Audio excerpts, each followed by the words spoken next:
Então, pessoal, agora a gente vai para a parte de controle de estoque. Essa aba vocês podem ver que ela está vazia, porque basicamente todas as informações que vão ter nela vão ser puxadas das outras abas. Então vão ser puxadas de vendas e vão ser puxadas de compras.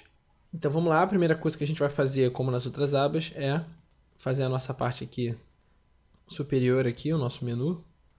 Então a gente copia investimentos, cola aqui, inserir células copiadas e muda aqui para controle de estoque.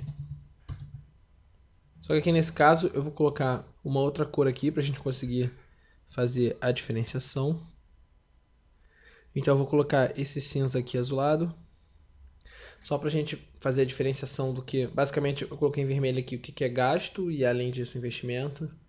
Eu vou colocar nessa cor cinza azulada o que é uma espécie de resumo de informação, então controle de estoque, onde a gente pega informações de venda e despesa. Os resultados eu também vou colocar nessa cor. E o que for vendas a gente vai colocar em verde, como na nossa planilha de base. Então, depois disso, o que a gente vai fazer? A gente vai ter que montar a nossa tabela. E se a gente olhar aqui a nossa tabela base, a gente vai ver aqui o nosso controle de estoque. A gente vai ter aqui essas colunas. E aqui, se a gente reparar, as nossas únicas duas colunas que são valores inseridos é a parte de produtos, que no fundo são todos os nossos produtos. E a quantidade inicial aqui, que é a quantidade que a gente já tinha em estoque. Isso aqui a gente vai inserir. Então, vamos montar essa tabela aqui na nossa planilha também. Então a gente vem aqui e coloca os cabeçalhos. Coloca produto, data da última compra, quantidade inicial, quantidade comprada.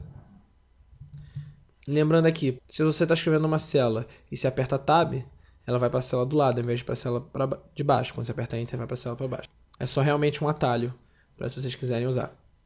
Então, quantidade vendida, quantidade atual e a situação. A gente vem aqui agora, seleciona todas as colunas e clica aqui na última coluna 2 vezes.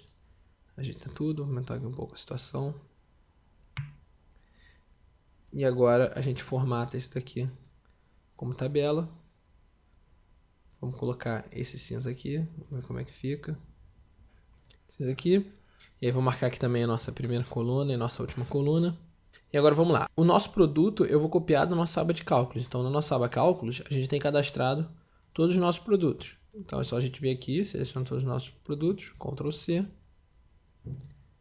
Vem nosso controle de estoque, seleciona a primeira célula. Cola aqui os valores.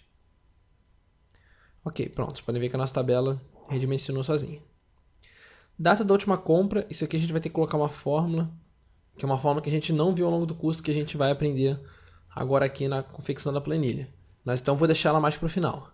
Quantidade inicial a gente vai copiar da nossa planilha base, mas se vocês quiserem, vocês podem colocar a quantidade inicial que vocês quiserem, que realmente são só alguns valores. Então a gente vem aqui, Ctrl C. Minha quantidade inicial, cola os valores. Pronto. Quantidade comprada, a gente tem essa quantidade na nossa aba de compras de mercadoria. Que a gente pode ver aqui a quantidade que a gente comprou de cada item.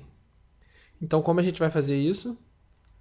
A gente vai usar a fórmula soma C. Ou seja, para o alface, eu vou somar essa coluna toda vez que aparecer alface nessa coluna. Então, por exemplo, aqui eu tenho um alface de 150, então eu vou pegar esse alface 150 e nesse caso vai ser só isso. Mas, por exemplo, no caso da cerveja, eu tenho 100 latas de cerveja, mais outras 100 latas de cerveja, mais outras 100 latas de cerveja. Então, eu vou ter que somar 3 vezes aqui. E a gente vai fazer isso usando a fórmula soma C. Então, a gente vem aqui e coloca igual a soma C, que vai somar as células baseadas em uma condição. Qual é o nosso intervalo da condição? Lembrando a sintaxe. O primeiro intervalo é o intervalo da condição, o segundo é a nossa condição e o terceiro é o intervalo que a gente quer somar. Então a gente vem aqui, compra mercadoria, condição é a mercadoria, ponto e vírgula. Nosso critério é que ela tem que ser igual ao nosso produto, ponto e vírgula. E agora o nosso intervalo de soma. A gente vem aqui em compra mercadoria, a gente está importado em somar as quantidades. Repara que aqui eu não preciso colocar o cifrão em nada, porque ele está fazendo referência a colunas da tabela. Então ele vai olhar a coluna da tabela inteira, por exemplo. Quando você tem assim, tabela 2 de mercadoria, isso aqui significa a coluna inteira de mercadoria da tabela 2. Quando você tem @produto, significa que, vindo aqui na nossa aba controle de estoque, para cada linha da minha tabela, ele vai olhar o produto correspondente àquela linha. Então, nessa linha aqui, esse valor vai ser alface. Nessa linha daqui, esse valor @produto vai ser caixa de fósforo. E vai assim para todas as linhas. E aqui no final, tabela 2 quantidade, vocês podem ver que ele somou tudo. E aqui no nosso caso de cerveja, a gente viu que está com o valor de 300, como era de se esperar.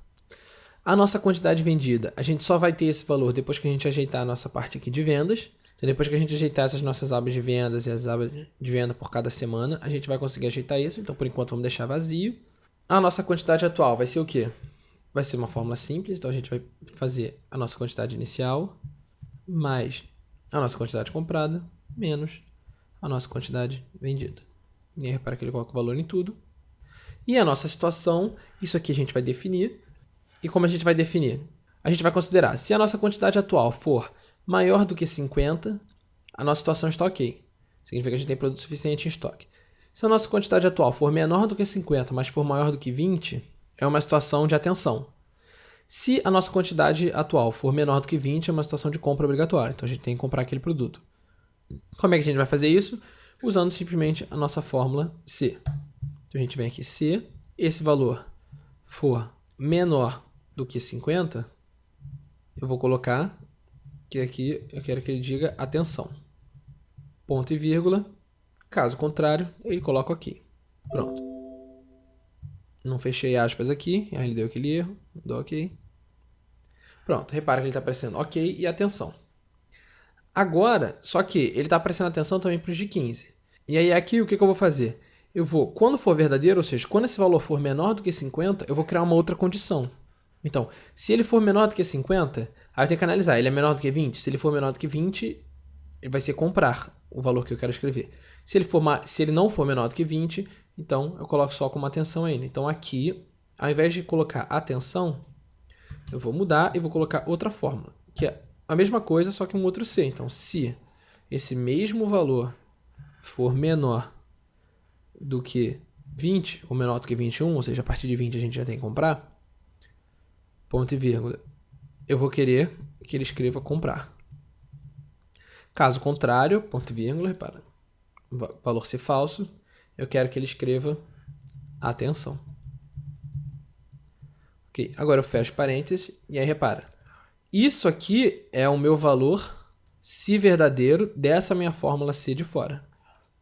Então, se essa minha condição aqui for verdadeira, ele vai olhar isso aqui dentro. E aí ele vai ver. Se essa condição aqui for verdadeira, ele retorna comprar. Se essa condição aqui for falsa, ele vai retornar atenção. Dando ok, ele atualiza tudo. E aí a gente vê aqui, a gente tem o nosso valor de 15, ele manda a gente comprar. O nosso valor de 39, ele manda a gente ter atenção. O valor de 50, ele está dando ok. O valor de comprar, o valor de 10, ele está dizendo para comprar. 30, atenção. Então repara aqui que já fica pronto essa nossa linha aqui de situação. A única coisa que eu vou querer fazer também é colocar uma formatação condicional aqui. Por quê? Para quando eu bater o olho na planilha, eu conseguir saber já o que é importante eu comprar e o que eu já tenho que prestar atenção. Que já vai estar marcado aqui. Então o que eu vou fazer? Eu vou selecionar essa coluna inteira. Eu vou vir aqui, formatação condicional, e a gente vai criar uma nova regra. Qual vai ser essa nova regra? Eu vou formatar apenas células que contenham o valor da célula igual a alguma coisa. E aí aqui você pode escrever o texto. Ou então a gente vem aqui, texto específico. Contém ou não contém, enfim, contém. E aí eu vou colocar aqui, comprar. Não precisa colocar aspas nem nada. E aí o que tiver comprar, eu vou formatar. Escolher a cor aqui. Vou vir aqui mais cores. Vou escolher esse vermelho aqui, um pouco mais claro. Vou dar OK. Na verdade, para a letra, eu vou escolher um vermelho escuro. Mas preenchimento, aí eu vou vir aqui, preenchimento. Vou escolher esse vermelho aqui, um pouco mais claro. Ok. Vamos ver como é que vai ficar. Repara, ficou muito vermelho. Então eu venho aqui, seleciono de novo, vou mudar aqui, então gerenciar regras, vou mudar aqui meu formato, então você pode clicar 2 vezes, enfim. E aí mudar aqui esse vermelho, então no fundo, na verdade eu vou botar um vermelho mais claro como esse rosa aqui, dou OK. Clicar, aí ele está mandando comprar. E selecionando isso de novo, eu vim em formatação condicional, vou criar uma outra regra. E aí, células que contenham, vou colocar um texto específico. E aí contém atenção. Repara que ele analisa o valor da célula, não analisa o valor da fórmula. Então, por exemplo, apesar de nessas aqui que estão escritos OK, na fórmula ter a palavra escrito comprar, não importa, porque o que importa é o valor dela. Então, agora, voltando aqui, texto específico que contém atenção. Esse eu vou formatar, eu vou querer deixar esses com preenchimento em amarelo. Então vou dar OK, e aí pronto. Eu tenho que comprar em vermelho e atenção em amarelo, que são os que eu tenho que prestar atenção. E agora, por exemplo, se eu alterar aqui um valor, se eu colocar esse valor aqui 40, ele muda ali para atenção. Logicamente eu perdi minha fórmula aqui, mas você vê que isso aqui está automático. Vou dar Ctrl Z para voltar minha fórmula. E agora, para a gente finalizar essa aba aqui de controle de estoque, só vai faltar realmente a nossa quantidade vendida, que a gente só vai fazer depois que a gente montar as nossas abas de venda, e a nossa data da última compra.